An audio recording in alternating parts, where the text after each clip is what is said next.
Hi there, I'm the Critic Cat, and in this video we apply Blake Snyder's beat sheet from Save the Cat to the 2013 space suspense movie Gravity, directed by Alfonso Cuarón and written by him and his son Jonas. As Blake Snyder would say, let's beat it out.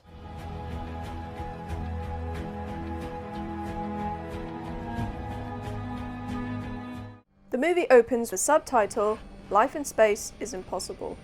Without a spacesuit, obviously. The music reaches a dramatic crescendo, loud noises! Then stops as we cut to a satellite view of Earth. It's as if the sound had been sucked out of the universe. Pretty unsettling. The film doesn't stay silent for long. We slowly pan to a shuttle and a group of astronauts talking to each other through headsets as they repair a Hubble telescope. Matt Kowalski. Sorry, boo, that's not how you pronounce it. Matt Kowalski, played by George Clooney, is the veteran leader of the Team Explorer.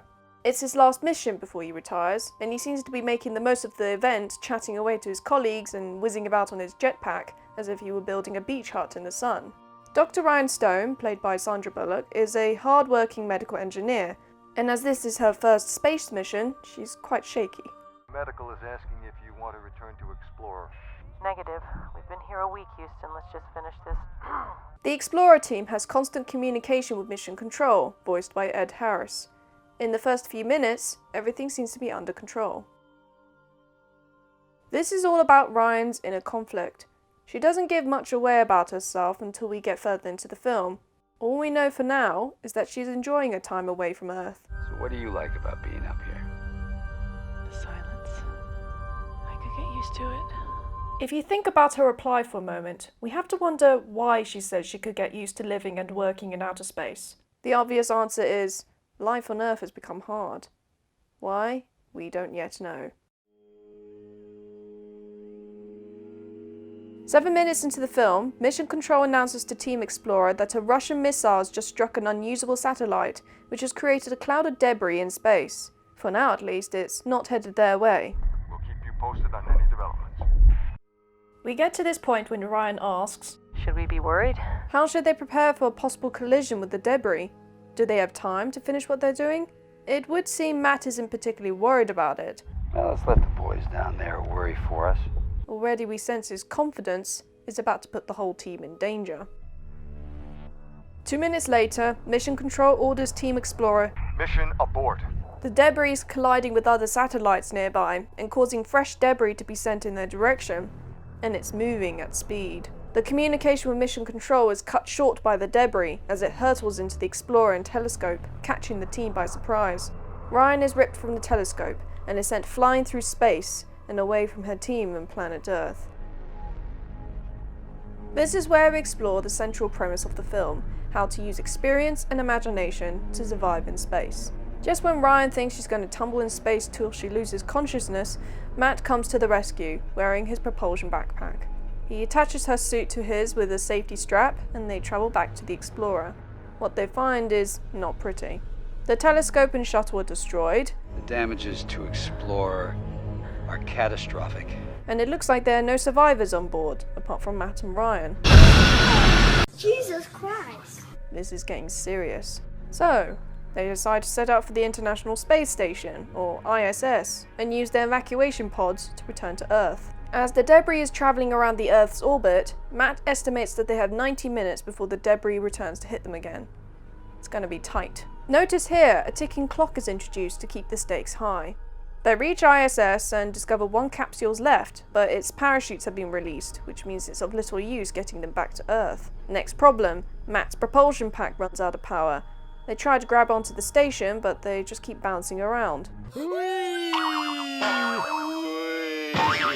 Then Ryan gets her legs stuck in some parachute cords, and Matt finds himself holding onto Ryan by the safety strap on his suit. Ryan tries to haul Matt in, but the cords start to loosen. Realizing he's likely to take her with him at any second now, Matt makes the noble decision to detach his strap, and he drifts away to almost certain death, much to Ryan's dismay.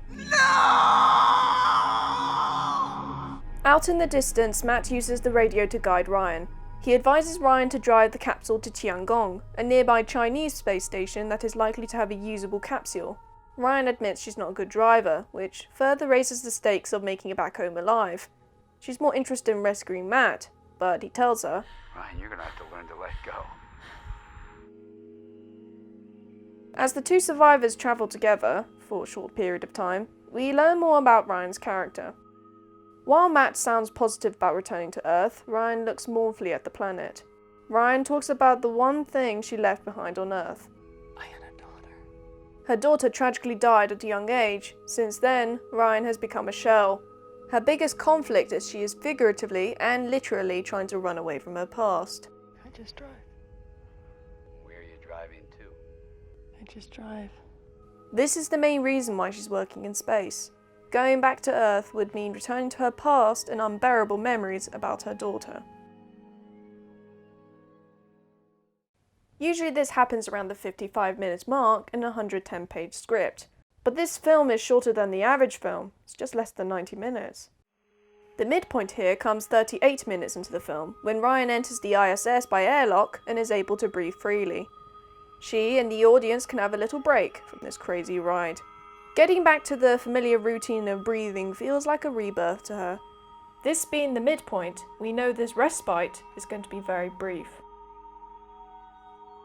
Ryan uses the station comms in an attempt to contact Matt, but she gets no response. Ryan reluctantly announces to Mission Control, which is still inaccessible. I, Ryan Stone, am the sole survivor of SDS-157. There's no time for mourning though. A faulty fuse inside the ISS has started a fire. Ryan quickly gets into the remaining capsule and activates it. But her parachute cords get tangled to the station, and she's stuck. Great. Now in a new spacesuit, Ryan gets out of the capsule to disentangle the parachute cords. But uh-oh, the flying space junk is back and crashes into the ISS. It's another nightmarish ride for Ryan, but at least the debris cuts the capsule free from the parachutes. Ryan gets back in the capsule and aligns it with the Tiangong, but the engine has run out of fuel. You gotta be kidding me! In a desperate bid to find someone who can help, Ryan finds a communication link with an Eskimo fisherman called Aningak. But not surprisingly, this guy can make little sense of her call for help and is only able to entertain her by making dog imitations. Ow! Ow! As Ryan talks to the Eskimo, she hears the cries of his baby son.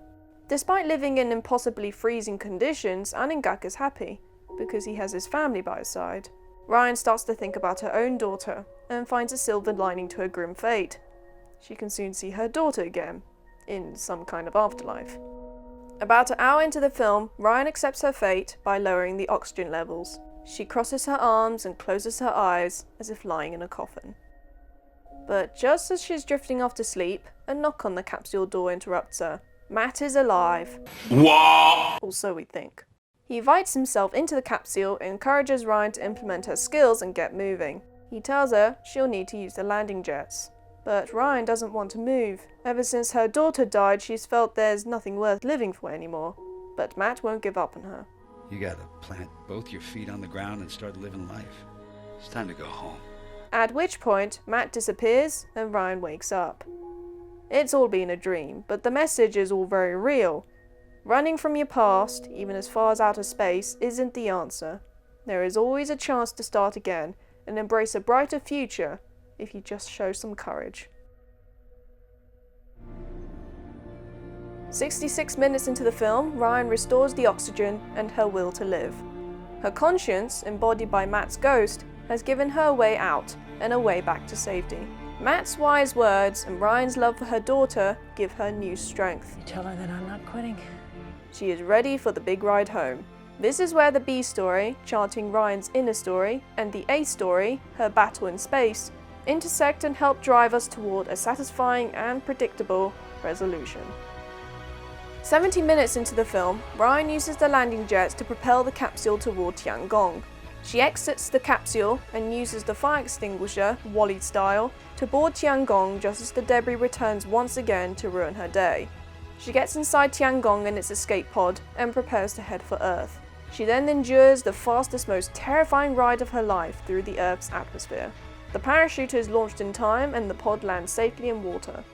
The capsule sinks and Ryan swims to shore. She's made it. The afterlife she thought she was headed for can wait. She's finally back on firm ground, with gravity. There it is! There it is! She's like a person reborn, breathing air.